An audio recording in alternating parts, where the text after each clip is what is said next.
Do you always tell the truth? Well, if you don't, you're not alone. What the research has shown that the average person lies 2 times a day. That's the average person. Some people more, some people less. That's close to 1,000 lies in a year. So with all this lying going on, how's a patient going to understand what's the best thing for them, what's not the best thing for them?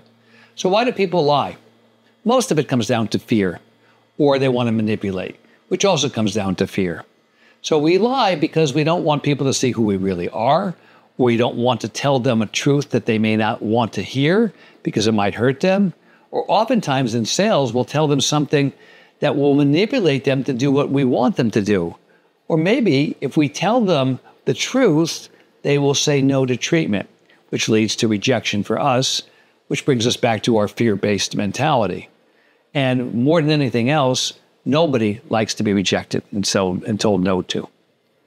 So, why is this important in medicine and dentistry? Because most doctors and healthcare providers don't always tell patients all the truth. They may not lie, but they may hold back some information. And is that the same thing as lying? Well, it can be if that information is important for the patient so they can make a decision that's in their best interest. For example, if a patient comes in and they say, I want this done because this is what they think they need done. Let's say a tooth extracted and they want an implant. But maybe there's another treatment that they can have. They could save that tooth, but it may be not something you're comfortable doing where the implant's more expedient. So you might move them in a direction where they're going to say yes to the implant. I try not to do that with my patients. So how do I manage giving patients difficult information? I share with them the information as they're equals. No, they're not equal because they don't know as much as I do about dentistry, but I try to bring their education level up to a point where they're going to understand what their options are. And once they understand what their options are, both the pros, the cons, the costs, the risks, the benefits, then they can make a decision which is in their own best interest. What I like to call, they get to drive the bus of their own care.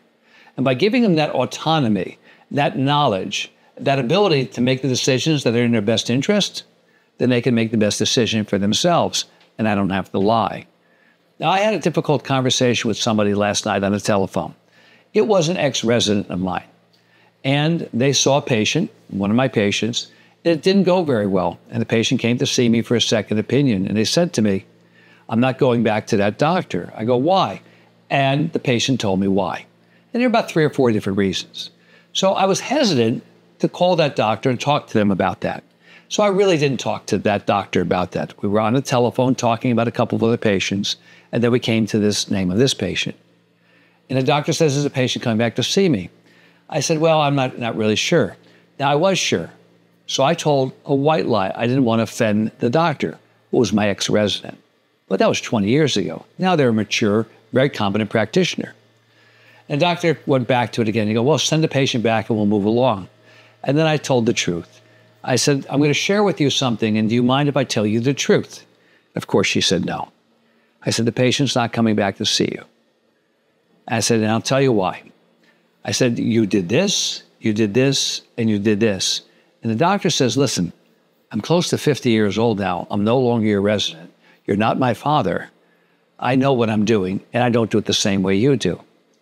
And I said to them, I know. I could have let it go. I could have let it go then because it didn't really matter to me. The patient's in my practice. I'm going to take care of them. But I decided to tell the truth to help this relatively young doctor. So I said, I know that. I know you're no longer a resident. But because you did this, this, and this patient is not coming back to your office. And you didn't spend the necessary time to have a conversation with the patient, and they didn't trust you. They didn't trust you because they thought you were doing something in your own benefit. I realize you may not have been doing that, but that's not what the patient felt.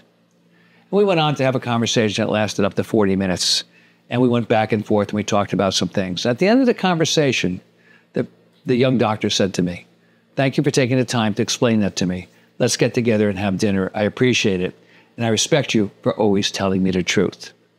And my partner, Dr. Ma, when he first started with me in practice, he didn't always want to tell patients the truth because he thought it might offend them, or he thought it might offend the doctor, or whatever.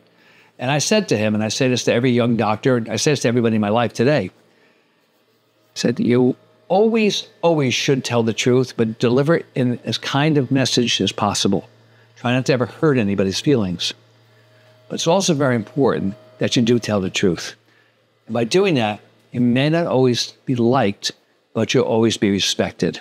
And if somebody respects you and comes to you for their care, they're there for the right reason, because they trust you. So by telling the truth to patients in a kind way, you get to help them, get to help yourselves, and remove all those barriers to care. Because what patients don't like is ambiguity. And we'll talk about ambiguity in another one of my videos. But ambiguity can be extremely stressful. It's always better to know what the truth is and where you stand. So that's my rant today on telling the truth and why it's important not to lie, especially to your patients. So have a great day, everybody. Tell the truth and be the gift.